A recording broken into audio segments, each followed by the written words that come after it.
Friends, China తన సైనిక సంఖ్యను చూపి మనల్ని భయపెట్టాలని చూస్తోందా? పాకిస్తాన్ అరువు తెచ్చుకున్న విమానాలతో హల్చల్ చేస్తోందా? అయితే వారికి ఇక రోజులు దగ్గర పడ్డాయి. భారత వాయుసేన రాబోయే 10 ఏళ్ల కోసం ఒక మహా బ్లూ ప్రింట్ సిద్ధం చేసింది.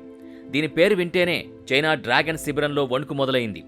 దాని పేరు ఆపరేషన్ మహాకాల్ అని పిలుస్తున్నారు.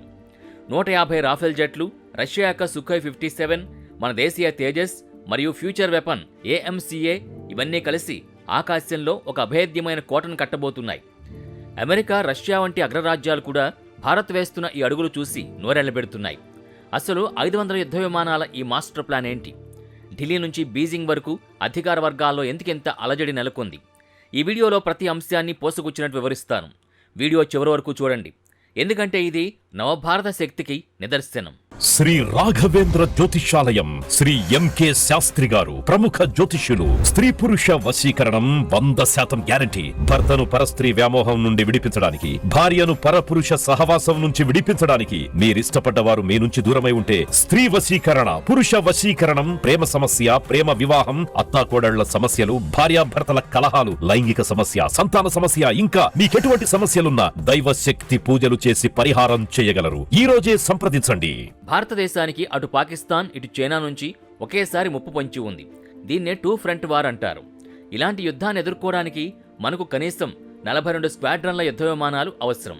ఒక స్క్వాడ్రన్లో 18 నుంచి 20 విమానాలుంటాయి. అంటే మనకు దాదాపు 800 యుద్ధ విమానాలు సిద్ధంగా ఉండాలి. కానీ వాస్తవం ఏంటంటే పాతబడిపోయిన MiG-21, MiG-27 వంటి విమానాలు రిటైర్ అవడంతో మన సంఖ్య 30 నుంచి 31 స్క్వాడ్రన్లకు పడిపోయింది. ఇదే సమయాన్ని చూసి చైనా తన J-20 స్టెల్త్ విమానాల్ని సరిహద్దుల్లో మోహరించింది.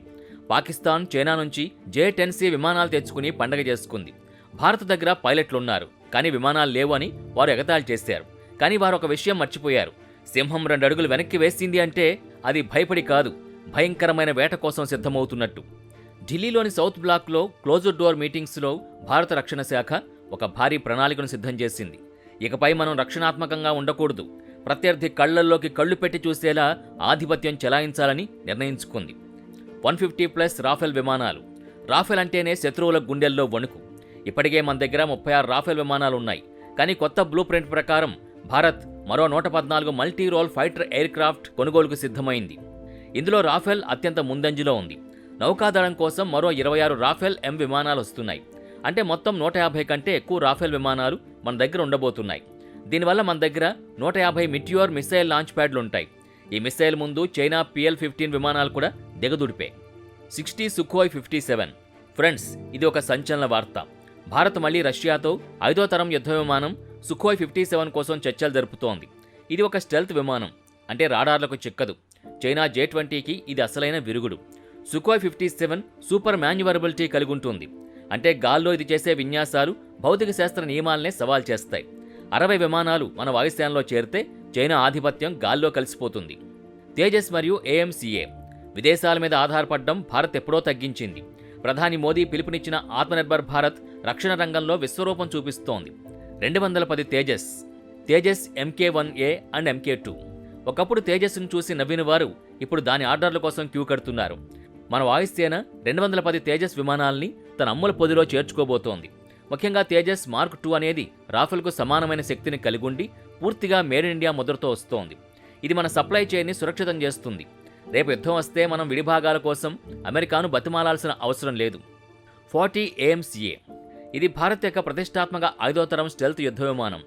దీని ఆయుధాలు విమానం లోపలే ఉంటాయి, కాబట్టి రాడార్ కిరణాలు దీన్ని తాకి వెనక్కి వెళ్లలేవు. ఇది చైనా యొక్క J-20 కంటే మెరుగైన టెక్నాలజీతో రాబోతోంది. 10 S-400 సిస్టమ్స్. దాడి చేయడానికి విమానాలుంటే సరిపోదు, మన ఇంటిని రక్షించుకోవడానికి బలమైన కప్పు కావాలి. అదే S-400 ట్రియంఫ్. అధికారికంగా భారత్ 5 రెజిమెంట్ల S-400 కోసం రష్యాతో ఒప్పందం చేసుకుంది.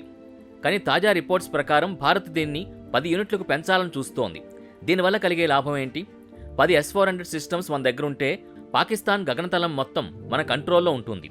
లాహోర్ లేదా ఇస్లామాబాద్ నుంచి ఒక విమానం టేకాఫ్ అవగానే మన రాడార్లలో రెడ్ లైట్ వెలుగుతుంది. అది బోర్డర్ దాటకముందే మన మిసైల్ దాన్ని మట్టి కరిపిస్తుంది. చైనా టిబెట్ ప్రాంతంలో కూడా మన నిఘా పక్కాగా ఉంటుంది. ఫ్రెండ్స్, చరిత్రను ఒక్కసారి తిరిగేస్తే 1962 చైనా యుద్ధంలో మనం వాయుసేనని పూర్తిగా వాడలేదు. అది మనకు ఒక పెద్ద పాఠం.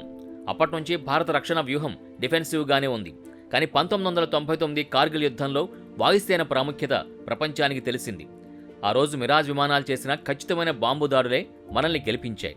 నేటి రాజకీయ సందర్భంలో చైనా ఒక విస్తరణవాద దేశం. గాల్వాన్ లోయలో జరిగిన ఘర్షణ తర్వాత భారత్ తన వ్యూహాన్ని మార్చుకుంది. నువ్వు ఒక అడుగు ముందుకేస్తే నేను నీ ఇంట్లోకి వచ్చి కొడతాను అనేదే నేటి భారత విధానం. ఈ 500 యుద్ధ విమానాల బ్లూ ప్రింట్ ఆ కొత్త వ్యూహంలో భాగమే. చాలామందికి తెలియని విషయం ఏంటంటే చైనా ఎయిర్ బేస్లు టిబెట్ పీఠభూమి మీద చాలా ఎత్తులో ఉన్నాయి. అక్కడ గాలి పల్చగా ఉండడం వల్ల చైనా విమానాలు పూర్తి బరువుతో అంటే ఇంధనం మరియు బాంబులతో టేకాఫ్ అవ్వలేవు. కానీ భారత ఎయిర్ బేస్లు మైదాన ప్రాంతాల్లో ఉన్నాయి. మన విమానాలు పూర్తి సామర్థ్యంతో దాడి చేయగలవు. రాఫెల్ మరియు S-400 కలిస్తే చైనాకు అక్కడ నరకం కనిపిస్తుంది. భారత్ ఇప్పుడు ప్రతి యుద్ధ విమానంలో బ్రహ్మోస్ క్షిపణిని అమర్చాలని చూస్తోంది. తేజస్ మరియు సుఖోయ్ విమానాల్లో ఈ మిసైల్స్ ఉంటే మనం బోర్డర్ దాటకుండానే శత్రువు యొక్క కమాండ్ సెంటర్స్ని ధ్వంసం చేయొచ్చు. ఇది ప్రపంచంలో మరే దేశానికి లేని ప్రత్యేక సామర్థ్యం. ప్రపంచం ఇప్పుడు మల్టీపోలార్ ప్రపంచంగా మారుతోంది. అమెరికా తన ఆధిపత్యాన్ని కోల్పోతోంది. చైనా ఒక నియంతలా ఎదుగుతోంది. ఇలాంటి సమయంలో భారత్ తనని తాను రక్షించుకోవాలంటే బలమైన సైన్యం ఒకటే మార్గం. ఈ 500 యుద్ధ విమానాల ప్లాన్ కేవలం యుద్ధం కోసం కాదు, యుద్ధం రాకుండా ఆపడానికి. శత్రువుకు మన బలం తెలిస్తే వాడు మన జోలికి రాడు. పాకిస్తాన్ ఆర్థిక వ్యవస్థ చిన్నాభిన్నం అయిపోయింది. వారిప్పుడు చైనా దయాదాక్షిణ్యాలపై బతుకుతున్నారు. చైనా కుతంత్రాలను అడ్డుకోవాలంటే భారత్ ఆసియాలోనే అతిపెద్ద సైనిక శక్తిగా ఎదగాలి. ఫ్రెండ్స్, ఆకాశంలో గర్జించే మన యుద్ధ విమానాలు కేవలం యంత్రాలు కావు. అవి 140 కోట్ల భారతీయుల ఆత్మగౌరవం. ఈ బ్లూ ప్రింట్ అమల్లోకి వస్తే 2030 నాటికి ప్రపంచంలోని టాప్ 3 వాయుసేనల్లో భారత్ ఒకటిగా నిలుస్తుంది. చైనా డ్రాగన్ అయినా, పాకిస్తాన్ ఉగ్రవాద గూడైనా భారత వాయుసేన ముందు తలవంచక తప్పదు. ఈ ఆపరేషన్ మహాకాల్ కేవలం యుద్ధ విమానాల సంఖ్యకు మాత్రమే పరిమితం కాదు. దీని వెనుక అత్యంత అధునాతనమైన ఆర్టిఫిషియల్ ఇంటెలిజెన్స్ మరియు డ్రోన్ స్వార్మ్ సాంకేతికత దాగుంది. దీని గురించి మనం ఇంకొంచెం లోతుగా విశ్లేషించాల్సి ఉంది. ఫ్రెండ్స్, ఈ 500 యుద్ధ విమానాలు ఆకాశంలో ఒంటరిగా ఉండవు. వీటికి తోడు వేల సంఖ్యలో స్వదేశీ డ్రోన్లు సైనికుల్లా పనిచేస్తాయి. దీన్నే లాయల్ వింగ్ మ్యాన్ కాన్సెప్ట్ అంటారు. ఎలా పనిచేస్తుంది అంటే ఒకే ఒక తేజస్ లేదా AMCA విమానం ఆకాశంలోకి వెళితే దాని చుట్టూ 4 నుంచి 5 ఆటోమేటిక్ డ్రోన్లు రక్షణ కవచంలా ఉంటాయి. శత్రువు మిసైల్ వదిలితే అది మన పైలట్కు తగలకుండా ఈ డ్రోన్లు అడ్డుకుంటాయి. శత్రువు యొక్క రాడార్లని కన్ఫ్యూజ్ చేసి వారు మన విమానాన్ని గుర్తుపట్టకుండా చేస్తాయి. దీనివల్ల మన పైలట్ల ప్రాణాలకు రక్షణ ఉంటుంది.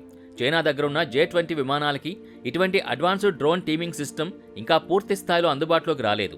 అంటే టెక్నాలజీ పరంగా భారత్ ఒక మెట్టు పైనే ఉంది. రాఫెల్ విమానంలో ఉన్న స్పెక్ట్రా సిస్టమ్ గురించి మీరు వినే ఉంటారు. ఇది శత్రువు యొక్క రాడార్ సిగ్నల్స్ని జామ్ చేసి వారికి ఏదీ కనిపించకుండా చేస్తుంది. ఇప్పుడు భారత్ తన అన్ని యుద్ధ విమానాల్లో ఇటువంటి స్వదేశీ ఎలక్ట్రానిక్ వార్ఫేర్ వ్యవస్థల్ని అమర్చుతోంది. శత్రువుకు మన విమానం ఆకాశంలో ఎక్కడుందో తెలియదు, కానీ మనకు మాత్రం వారి ప్రతి కదలిక స్పష్టంగా కనిపిస్తుంది. 10 S-400 యూనిట్లు మన సరిహద్దుల్లో ఉంటే అవి సృష్టించే ఒక అదృశ్య గోడ వల్ల శత్రువుల డ్రోన్లు లేదా మిసైళ్లు మన గగనతలంలోకి అడుగు పెట్టడమే అసాధ్యం. ఇది పక్కాగా శత్రువు గడ్డపైకి వెళ్లకుండానే వారిని ఓడించే వ్యూహం. ఫ్రెండ్స్, భారత్ ఇప్పుడు ఆయుధాలు కొనే దేశం నుంచి అమ్మే దేశంగా మారుతోంది. తేజస్ విమానాల కోసం ఇప్పటికే అర్జెంటీనా, ఈజిప్ట్, ఫిలిప్పీన్స్ వంటి దేశాలు ఆసక్తి చూపుతున్నాయి. మనం ఎంత ఎక్కువ విమానాలు తయారు చేస్తే మన తయారీ ఖర్చు అంత తగ్గుతుంది. దీనివల్ల మన దేశ ఆర్థిక వ్యవస్థకు వేల కోట్ల రూపాయల లాభం చేకూరుతుంది. అగ్రరాజ్యం అమెరికా కూడా భారత్ ఎదుగుదలను చూసి ఆశ్చర్యపోతోంది. ఒకప్పుడు మనకి విడిభాగాలు ఇవ్వడానికి నిరాకరించిన దేశాలు ఈరోజు మనతో కలిసి ఆయుధాలు తయారు చేయడానికి ఒప్పందాలు చేసుకుంటున్నాయి. ఇది మన దౌత్య మరియు సైనిక విజయం. మీకేమనిపిస్తోంది?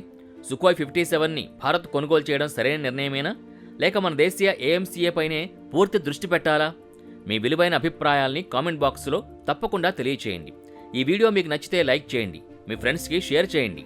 ధన్యవాదాలు. జై హింద్, జై భారత్.